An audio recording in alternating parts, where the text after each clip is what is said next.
Hey everyone, this is the section from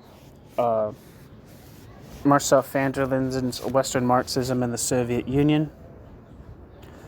It's about Dieter Cycon's conception of the Soviet Union.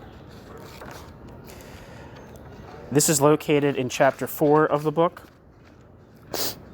which is titled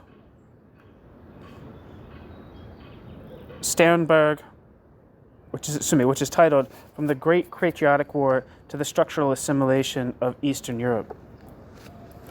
In 1952-3, the journalist Dieter Cycon, born 1923, published some remarkable articles initialized DC in Funken, the independent left socialist monthly of Fritz Lamb and others.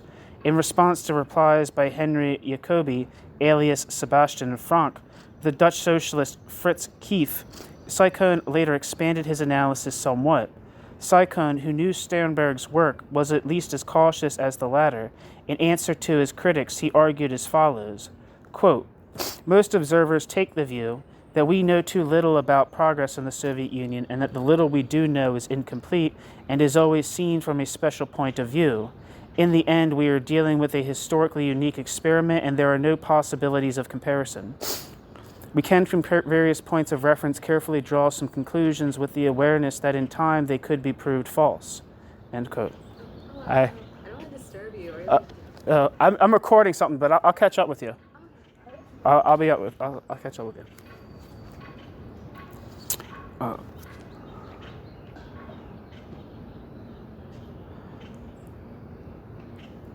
you. Where am I? Most observers take the view that we know too little about progress in the Soviet Union, and that the little we do know is incomplete and is always seen from a special point of view. In the end, we are dealing with a historically unique experiment, and there are no possibilities of comparison. We can, from various points of reference, carefully draw some conclusions with the awareness that in time they could be proved false. End quote. Cycon. In the development of the Soviet Union since the beginning of the first five-year plan in 1928, Cycon perceived three key factors operating: the dictatorial power of the small leading group in the Communist Party, the forced industrialization, and in the wake of this industrialization, the emergence of a broad layer of technical and economic functionaries, which he labeled the, quote, new intelligentsia, end quote.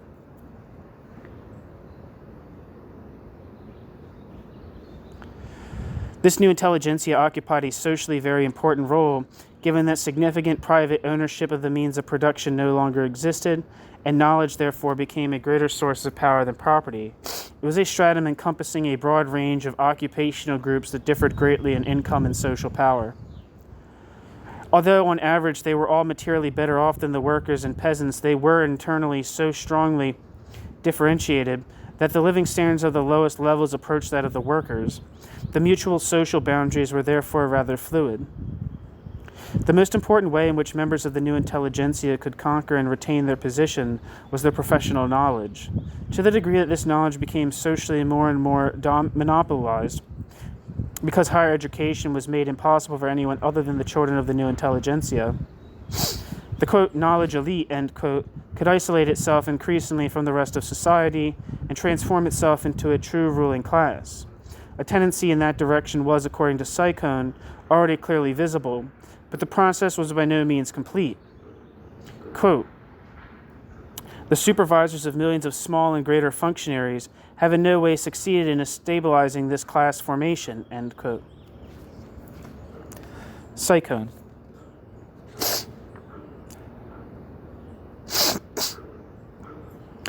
Cycon did not explicitly answer the question of whether the process of class formation would ever reach the point of stabilization. Cycon's argument indeed seemed to point in another direction. Cycon noted that, quote, the phenomenal growth, end quote, of the Soviet economy since about 1930 was made possible by a combination of three elements: prioritizing of the production of investment goods, a very low standard of living, due to the relatively modest scope of the production of consumer goods, and extensive terror, necessary to force the population to accept the sacrifices that had to be made. At the beginning of the 1950s, Cycon claimed that this policy had achieved results. Heavy industry had reached a high level, and the military power of the country had become considerable. Therefore, the time had come to pay more attention to the consumer goods sector, as suggested by the objectives of the latest 5-year plan. Now, it became possible either to raise the standard of living of the new intelligentsia so that its consolidation as a ruling class would occur, or to raise the living standards of the working class in order to promote equality, which could also enable a reduction of terror.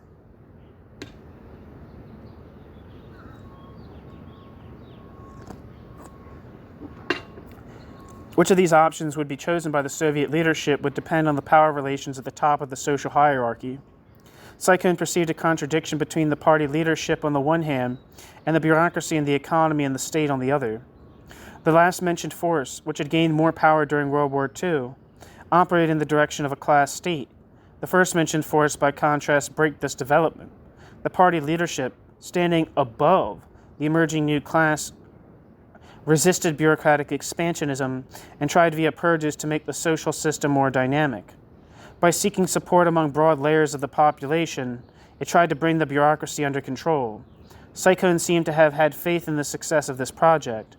One of his articles, at any rate, hypothesizes that the general standard of living would rise very significantly from 1960 onwards.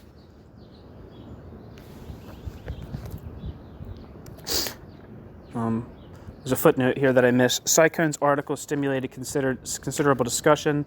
I refer especially to Frank, 1953, Keefe, 1953, Cycon, 1953, Hellman, 1953, Weinberg, 1953, and Leonard, 1953. Of these contributions, the article by Suzanne Leonhard is the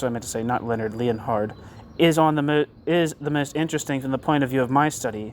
Leonhard was, in contrast to Cycon, of the opinion that the Soviet bureaucracy was increasingly a closed and self-reproducing elite, but saw no reason to designate it as a class because it was too heterogeneous and internally divided.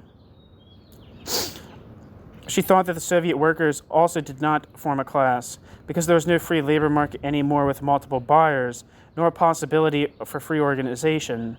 Globally, Leonhard characterizes the Soviet Union as a not further specified development dictatorship. See Weber, 1935, about the life of Leonhard, who lived from 1895 to 1984, who spent many years in Stalin's Gulag archipelago.